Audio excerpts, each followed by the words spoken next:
Ito, DCGB Ngunyan. Anainot, pirming nanginginutan. Always number one. Always number one. DCGB 729 kHz. Enot sa Bareta. Enot sa Gabos. Ang DCGB miyembro kan KBP, kapisanan ng mga broadcaster ng Pilipinas, ang oras niya to mga tugang alas 12:04. Ipinipresentar kan Radyo DCGB ang kabilugan kan mga baretang kinalap kan pinagsarong puwersa kan News Center asin Mega Force Patrol. DCGB Bareta alas 12. DCGB Bareta alas 12. Mga pinakahuring pangyayari sa Kabikolan, sa nasyon asin ibang parte kan kinaban. Iba Bareta na Ngunyan. DCGB Bareta alas 12. Ngunyan ang sa indong tagapagbareta. Diyos marinood to sa Indogabos, mga tugang Ngunyan na aldaw nin Lunes, Agosto 18, 2025. Ini ang Bareta alas 12. Kami po sa indong mga tagapagbareta. Sa pangaran po ni Ma'am Gina Ritterly, ako po si Jasmine Baloloy. Ako man po si Bert Nunez. Headlines kandar kulang mga bareta, sa lado lokal 14 milyon pesos kantidad nin pigtutubod ang shabu na kumpiskar kan mga operatiba kan DAET MPS. Traffic rerouting katakod kan pinagpapakarhay na tinampo sa Barangay Bigaa, pinuunana kasubagong aga. Naidistribuir na medical as in burial assistance para sa PWD sa probinsya uminabot sa 841. Selos na hiling na motibo sa pananaksak gadan sa sarong persona sa Barangay Bunot, Legazpi City. Sa lado nasyonal, COA as in Ombudsman ang dapat mag-imbestigar sa flood control projects as in bako ang Kongreso.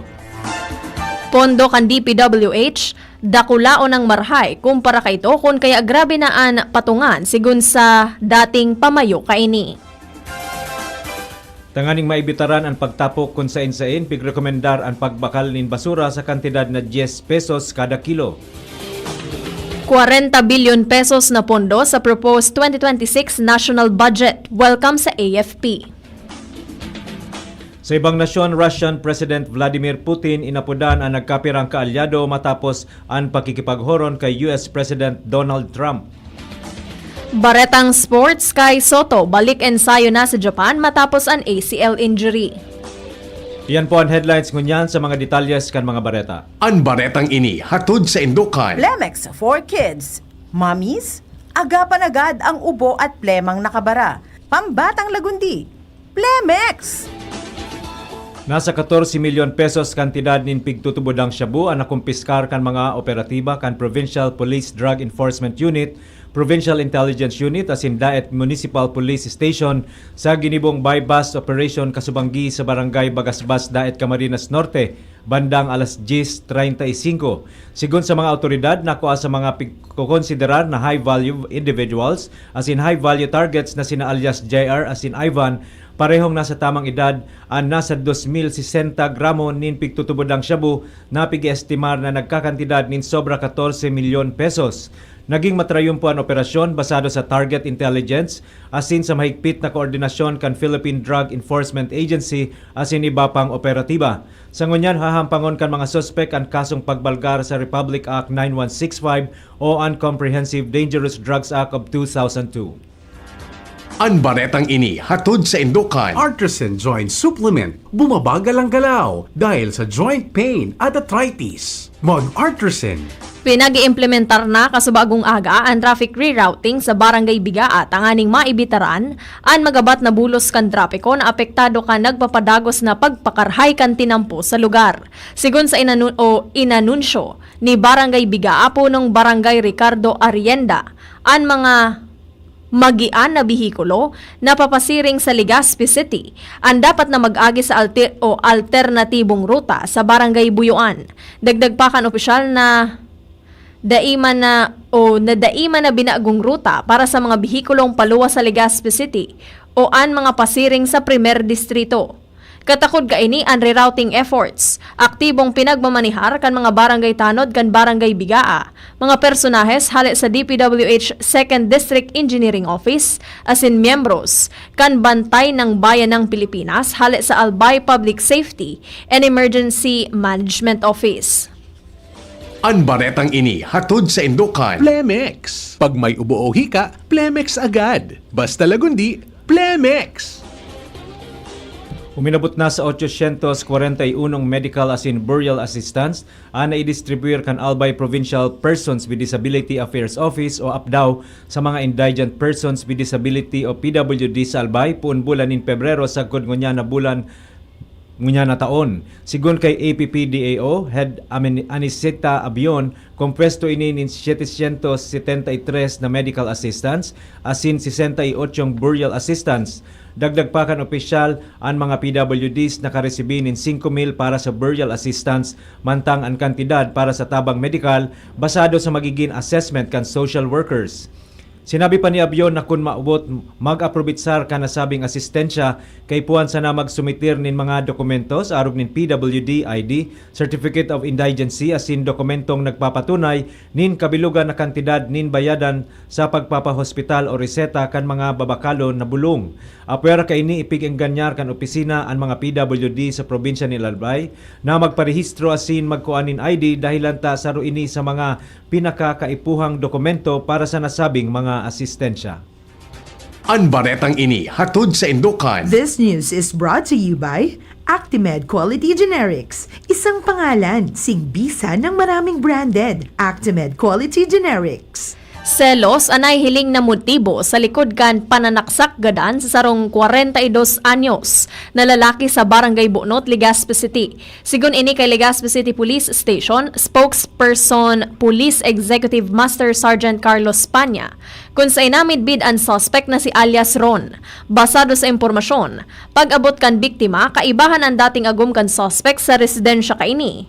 Kan bubuksan na ang gate, bigla na sanang inatake kan suspect ang biktima asin pinagsasaksak sa man iba-ibang parte kan lawas. Sa giraray na pag-atake kan suspect, binalo ining pugulan kan dati niyang agom, kung kaya nagsapar ininin lugad sa iyang walang braso. Tulos man na inarestar kan mga personahes kan Legazpi City Police Station ang suspect kung saan hahampangon kaini ang kasong murder. Opisyal nang maasumir bilang bagong Provincial Director kan Albay Police Provincial Office si Police Colonel Noel Nunez sa lida kay Police Colonel Julius Añonuevo. Katakod kan ginibong formal turnover ceremony kasubagong aga sa Camp Simeon Ola sa Legazpi City. Ang aktibidad pinamayuhan ni Philippine National Police Bicol Acting Regional Director, Police Brigadier General Nestor Babagay Jr.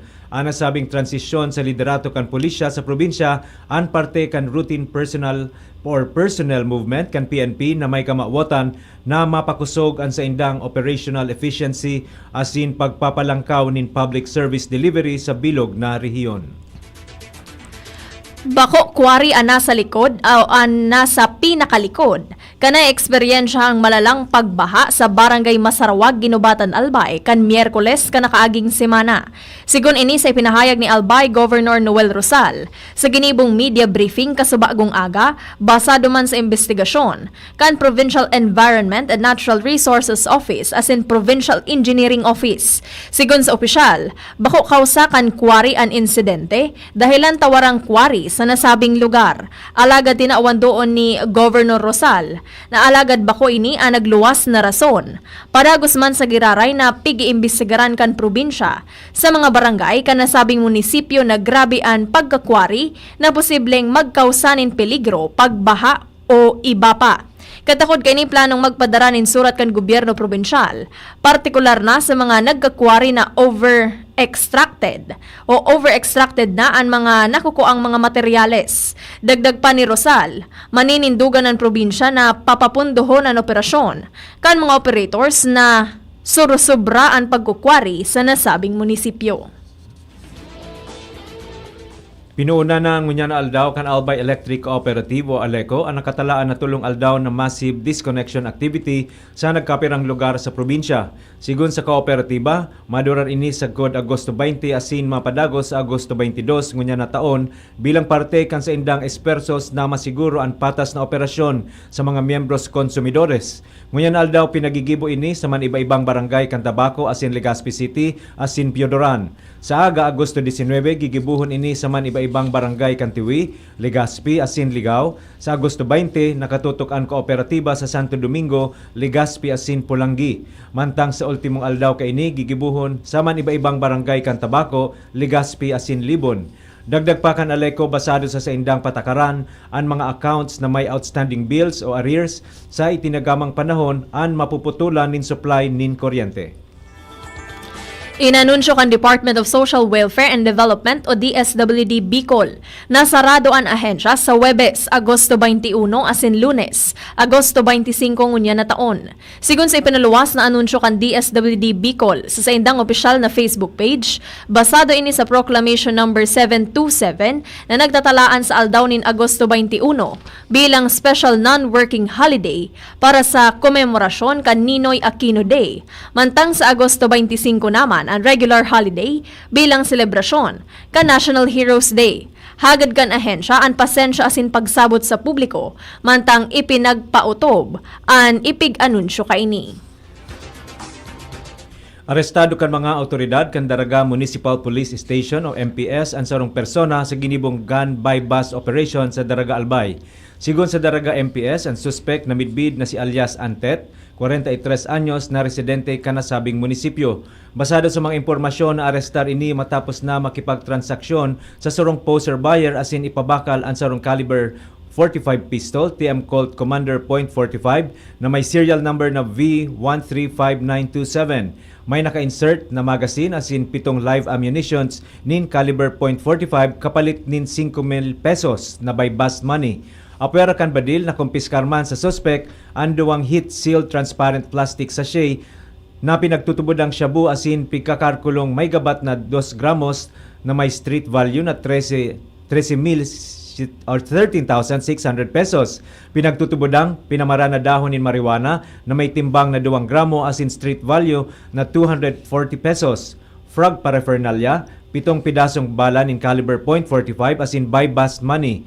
Sangunya nasa kustodiya na kan mga otoridad ang suspect para sa magkakanigong dokumentasyon asin disposisyon. Preparado na ang dagdag na puwersa kan Philippine National Police o PNP sa Legazpi City bilang preparasyon sa pagbubukas kan Ibalong Festival sa Biyernes, Agosto 22 ngunya na taon. Sigon kay Legazpi City Mayor Hisham Ismail, sa iyang mensahe sa ginibong flag ceremony kasubagong aga, maabot sa 2,034 ang regular na mga pulis na nagmomonitor kan dakulang populasyon kan syudad. Kung saan dinagdagan ini nin 24 personahes hale sa PNP Higher Command. Sa kabilugan nasa 2,058 pulisya an ipapawagas sa man iba-ibang parte kan syudad katakod kan selebrasyon. Alagad sigun kay Ismail, kulang man sa giraray ini. Sa ngunyan, pinag-iinguwa kan opisyal na badugangan at least 500 na mga pulis an mamanihar kan pasi-orden kan syudad asin madagdagan ang pwersa para sa paparaning selebrasyon. Mga tugang iyan po ang enot na parte kan sa tuyang Bareta alas 12 sa Bareta Nyato sa Lado Nasyonal asin iba pa pagkatapos kaini. Pre, makinig ka muna. Payong kaibigan lang ha. Work hard, play hard. Yan ang motto ko dati. Pero nakakapagod din pala katagalan. Sa gitna ng lahat ng mga puyat, inom at pagkain ng masasarap, kasama na ang oily at fatty foods, kailangan pa ring bantayan ang kalusugan. Tamang kontrol ang kailangan. Katuwang ko, ang Liverade. May Silimarin na maaring makatulong, protektahan ang atay. Cheers to more good times. Be a liver lover. Mahalagang paalala, ang Liverade ay hindi gamot at hindi dapat gamitin paggamot sa anumang uri ng sakit. Ang good drinks at good food, perfect combo. Isama pa ang Liverade para sa kalusugan ng atay. Mabibili sa mga leading drugstores nationwide. Tagustabi ka mo sa Legazpi. Land of brave hearts, bright smile, and the biggest celebration of who we are. Ibalong Festival. It is not just what you see, it's what you feel. The rhythm in our streets, the warmth of our people, and the hero in every Bicolano you'll meet. Ibalong lives in how we stand strong, how we celebrate life, and how we show the world what it means to be a Bicolano. Heroes are not just in stories, they live in all of us. Come to Legazpi, awaken that hero within.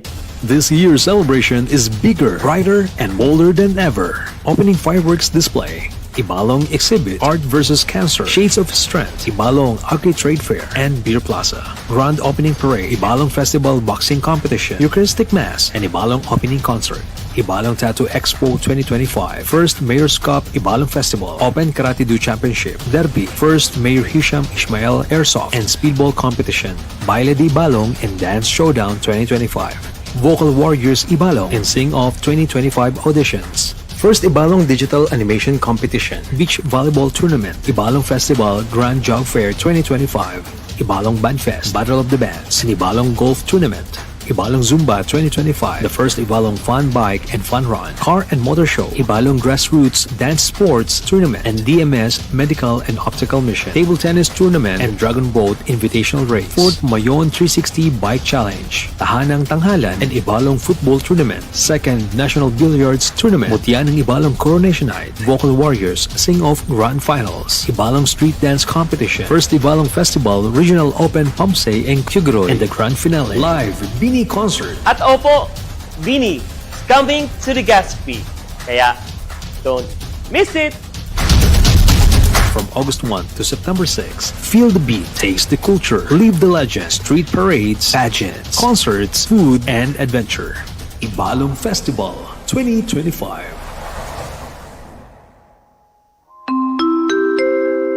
Ladies and gentlemen, welcome aboard Delta Airlines. Are you curious how you could study, work, and live in Australia? Hayahay Travel and Tours is an expert affiliate of the Oz-Pacific Group Migration Agency based in Sydney, Australia. We're hosting a free info session on visa pathways to Australia. Get the chance to meet guests from Australian colleges and learn about the student visa and skilled migration process. Join the info session on August 30 at 10 o'clock in the morning on the third floor of the Chancery, Magsaysay Street, Sorsogon City. And another info session on August 31 at 10 o'clock in the morning at the Event Center of SM City, Legazpi. So what you waiting for?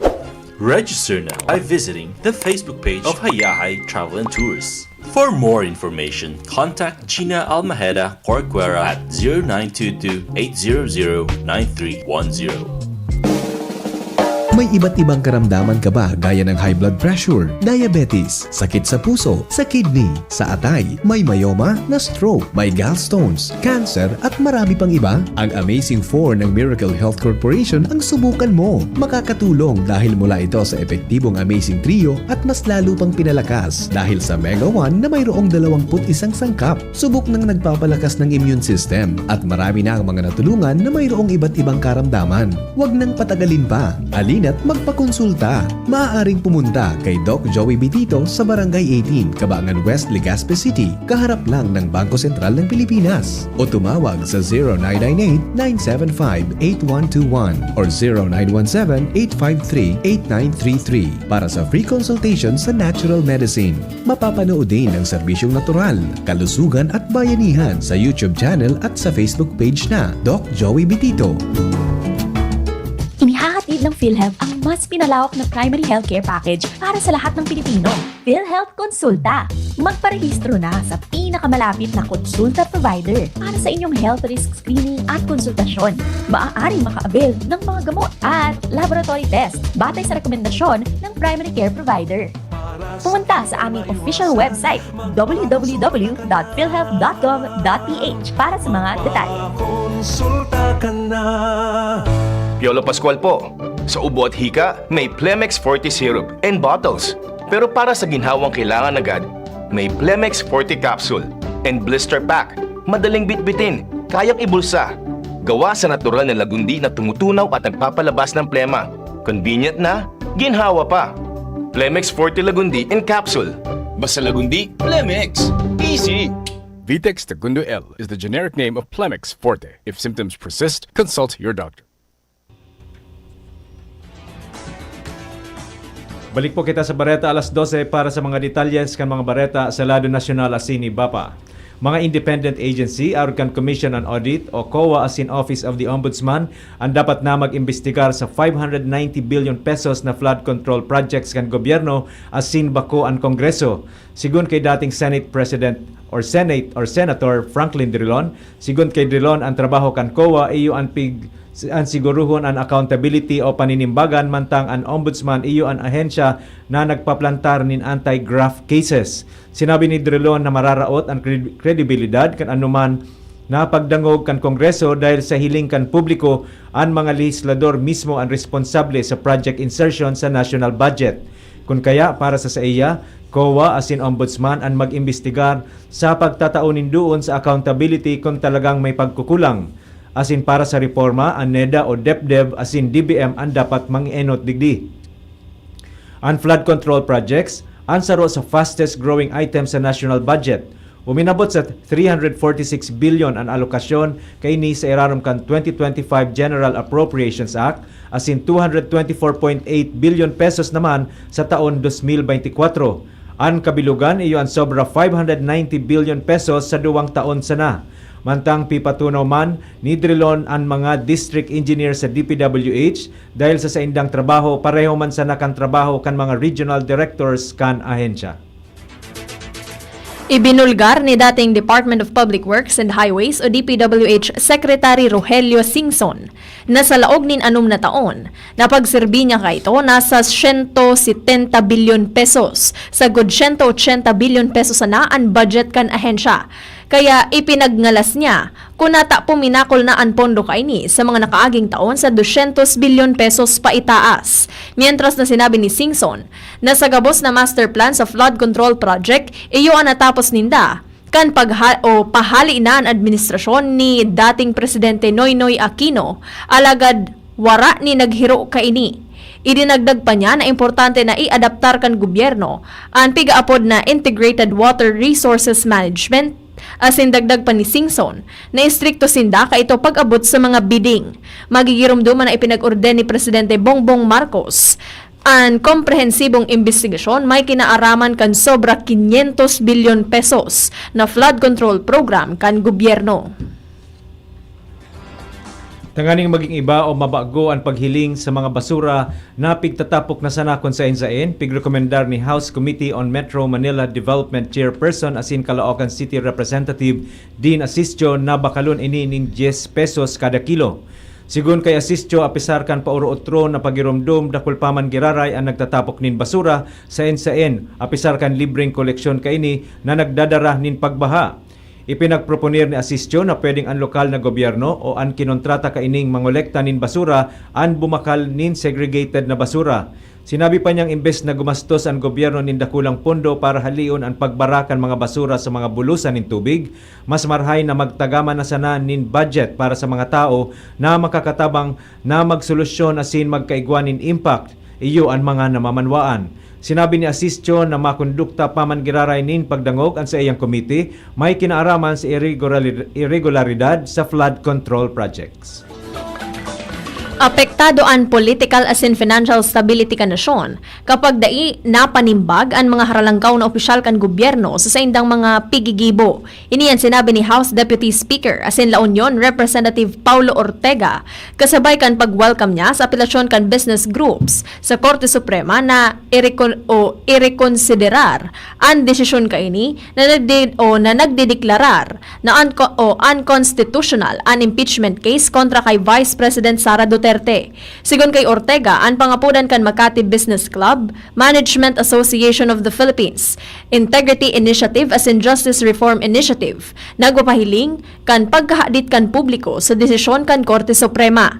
Sinabi niyang bako sa naining legal na debate, kundi hagyat ini sa commitment para sa katotohanan, patas as in constitutional checks. Dagdag pa niya na kung nangingenot na grupo nin mga negosyante, nagpapatanid nin pig-institutionalized an impunity, dapat na magdangog ang korte. Ini dahil ang transparency o pagiging silag non-negotiable as in accountability o paninimbagan na pwedeng optional. Tinaawanin doon ni Ortega na an impeachment ibinugtak sa konstitusyon Tanganing magkaigwanin paninimbagan ang pinakaharalangkaw na opisyal kan sosyudad.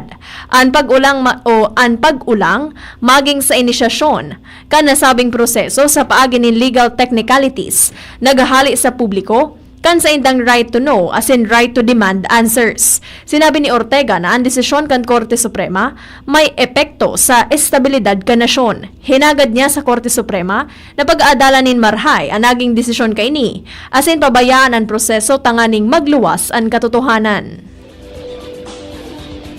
Nagkahuron sa telepono sina Presidente Ferdinand Marcos Jr. as in President Lee Jae-myung kan South Korea kung saan ipinasar ninda ang strategic partnership kan duwang nasyon. Sigun kay Presidente Marcos natukar ninda ang pagpapahiwas pa kan balikatan kan duwang nasyon, partikular sa trade as in investment, infrastruktura as in people-to-people exchanges.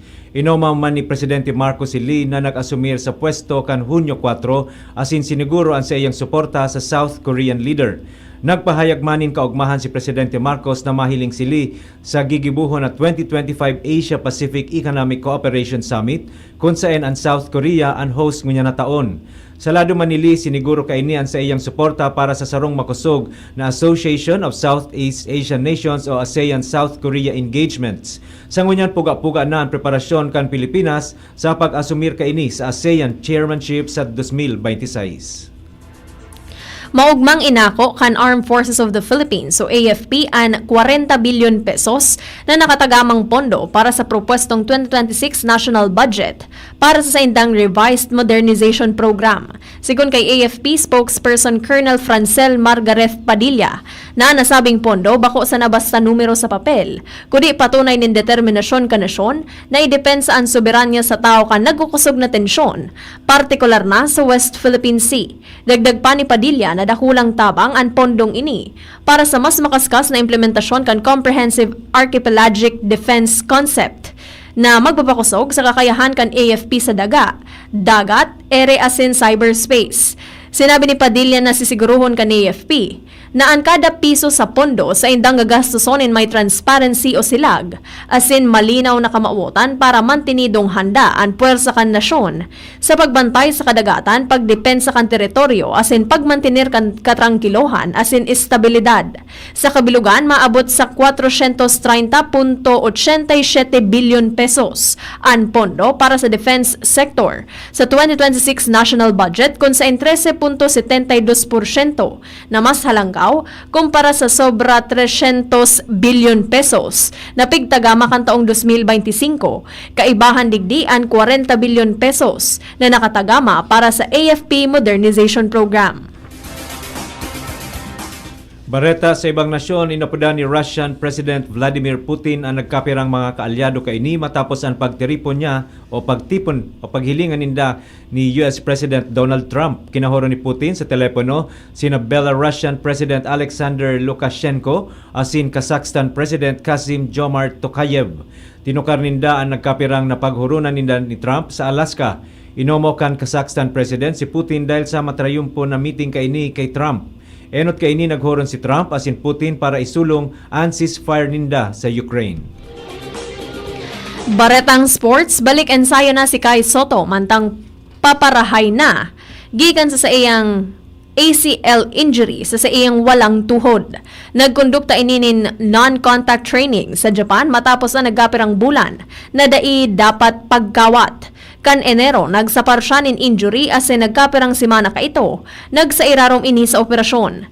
Nakaibahan kan 7'3" na si Soto ang nagkapirang players kan Koshi Higaya Alphas sa Saitama. Piglalaoman na makakaibahan na ini sa Japanese B-League 2025 to 2026 season ang mabukas sa bulan nin Oktubre dahilan digdi piglalaoman ni Soto na makakapagkawat naman siya sa Gilas, Pilipinas. Sarong kumpanya nakaimbento kan Nucky Neural Earbuds sarong earpiece na nagagamit nin espesyal na sensors tangani ma-detect ang sadit na electrical signals hali sa utak asin nervous system. An artificial intelligence man ang nagpapagana kaini kung saan posible ining magin aksyon arog kan pagplay o pagpost nin tugtog, pagsimbag nin apod o pagpalit nin apps. Istoryang naiiba. Dai nakaantindir sa sadiring wedding reception ang sarong newlywed couple sa North Carolina, USA matapos na matrap sa elevator. Pasiring nasa sa indang reception party sa 16th floor kan Grand Bohemian Hotel. Ang bagong kasal na sina Victoria asin Panavja kan magmalfunction ang pigsasakyan nindang elevator. Kan naghagad sindanin tabang sa emergency phone kan elevator. Tinawan sindanin troubleshooting instruction kan technician. Alaga daing naggana ni saro. Dahilan kaini nagapod na nin rescuer. Hale sa fire department kung saan ginibo kan mga ini ang rope rescue. Inabot nin 2 oras ang rescue team bago nakuha ang gabos na natrap kaibahan na ang mag-agom. Flashback. Ngunyan na aldaw, Agosto 18, taon 1926, namundag ang sarong midbid na editorial cartoonist asin ilustrador na si Larry Alcala sa Daraga Albay. Tinawan siya nin pagbidbid na Dean of Filipino Cartoonists taon 1997 dahilan kan sa iyang dedikasyon sa arts. Sa kabilogan, nakagibo siya nin sobra 500 na cartoon characters, 20 comic strips, 6 na pelikula, 2 murals asin sobra 15,000 na published pages sa 56 na taon kan sa iyang karera bilang professional cartoonist.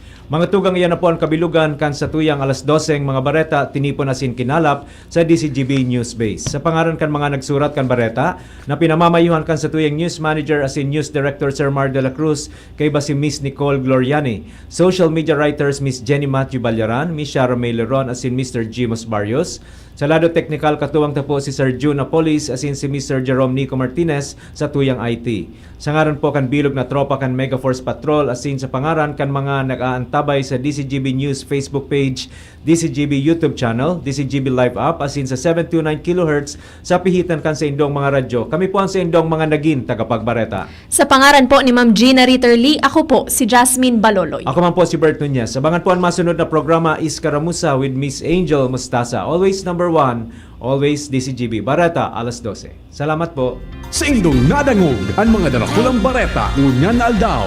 Ang tabayan ng giraray sa aga ang sarupang edisyon kan DCGB Bareta alas 12. Abangan